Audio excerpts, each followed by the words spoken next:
चंद्रशेखर देशमुख है। मैं इंदिरा नगर के नासिक के अमृत स्कूल में 9वीं कक्षा में पढ़ती हूँ। संस्कृत संस्कृति संवर्धन द्वारे तृतीय भव्य राज्यस्तरीय ऑनलाइन शुद्ध संस्कृत श्लोक का उच्चारण व अर्थ स्पष्टीकरण स्पर्धा 2022 में मैंने गट क्रमांक 4 में सहभाग लिया है। हमारे देश की संस्कृति तथा हमारे देश की सबसे बड़ी प्राचीन भाषा यानी कि संस्कृत भाषा का प्रचार और प्रसार करने वाले श्री आदिनाथ सातपुते जिनका मैं आभार मानती हूँ, जिनके वजह से मुझे आज संस्कृत स्पर्धा में आने का अवसर मिला है। मैं मेरी अध्यापिका यानी कि श्रीमती सुजाता जिनका भी आभार मानती हूँ, जिनके वजह से मुझे आज संस्कृत में इतनी रुचि है। मेरा विषय है एक विद्यार्थी। एक विद्यार्थी वो कहलाता है जो हमेशा विद्या प्राप्त करने की रुचि रखे, यानी कि मनुष्य ही पूर्ण विद्या प्राप्त कर पाता है। इसीलिए एक मनुष्य को ही मरते दम तक एक विद्यार्थी कहते हैं। मेरा पहला श्लोक चाणक्य जी ने लिखा है, वो है ज्ञान तृष्णा गुरो निष्ठा सदा अध्ययन दक्षता एकाग्रता महत्वेच्छा विद्यार्थी गुण पंचकम।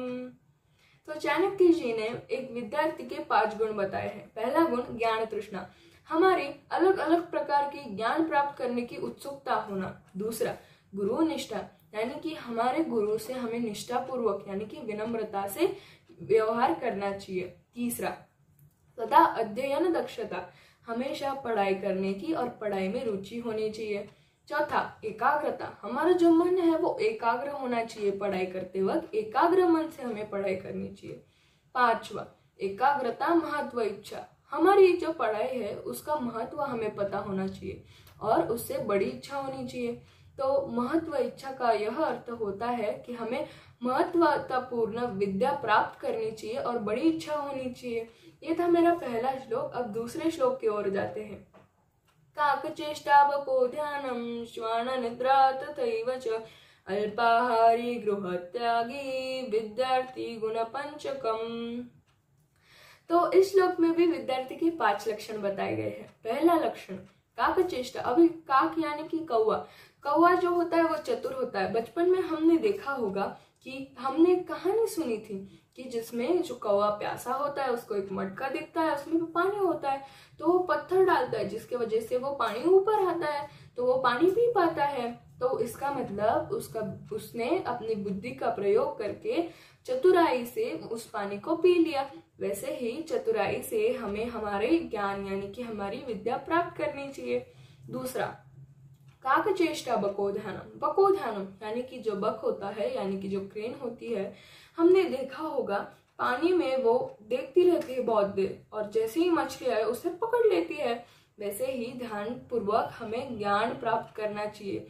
हमें पढ़ाई करते वक्त हमारे पढ़ाई के ऊपर ही ध्यान केंद्रित करना चाहिए।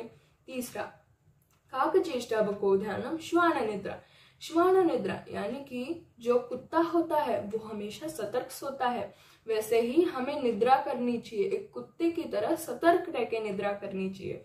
काकचेष्टा बकोध्यानम श्वान निद्रा तथैव च अल्पाहारी, अल्पाहारी यानी कि हमारा जो आहार है वो अल्प होना चाहिए, शुद्ध होना चाहिए, बाहर का हमें ज्यादा खाना नहीं खाना चाहिए।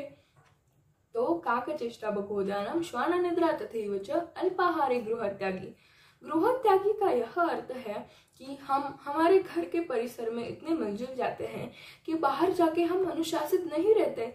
वैसे ही एक विद्यार्थी का यह एक लक्षण है कि हमें बाहर जाके अनुशासित रहना चाहिए। यही थे विद्यार्थी के 10 गुण और 2 श्लोक। आशा है आपको मेरा ये वीडियो पसंद आया होगा। धन्यवाद। आपका दिन शुभ हो।